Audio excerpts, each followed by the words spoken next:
এমন এক সময় আসবে যখন মানুষের দেহ হারিয়ে যাবে অনন্ত শূন্যতায়, শুধু থেকে যাবে তার কর্ম আর কিছু স্মৃতি। এই তো সেদিনও মেয়েটি হাসি মুখে বুক ভরে নিঃশ্বাস নিচ্ছিল, সামাজিক যোগাযোগ মাধ্যম জুড়ে ছড়িয়ে দিচ্ছিল নিজের কাজ, নিজের স্বপ্নগুলোকে। আমরা আগে উপরে ফ্লোরে চলে আসা, কারণ এখানে কম্পারেটিভলি একটু কম মানুষ। মানুষের ভালোবাসায় সিক্ত হচ্ছিল প্রতিনিয়ত, কিন্তু হঠাৎই লিভারজনিত জটিলতায় সবাইকে কাঁদিয়ে পাড়ি জমালো মহা অনন্তের পথে। বলছিলাম কন্টেন্ট ক্রিয়েটর ও ব্র্যান্ড প্রমোটর কারিনা কায়সারের কথা।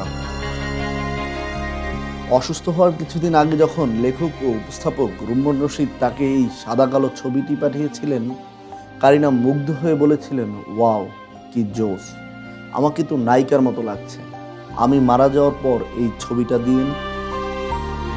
তখন হয়তো কারিনা কিংবা রুম্মন রশিদ কেউই জানতেন না 15ই মে সত্যি সেই ছবিটি পোস্ট করে লিখতে হবে, সবাইকে কাঁদিয়ে চলে গেলেন কন্টেন্ট ক্রিয়েটর কারিনা কায়সার। তার এই অকাল মৃত্যুতে আবারও মনে করিয়ে দেয় দুনিয়ার জীবনে আমরা কত শত পরিকল্পনা করি, কিন্তু আমাদের জন্য সর্বোত্তম পরিকল্পনা করে রেখেছেন মহান স্রষ্টা। পাবেল আলফি, দেশকাল নিউজ।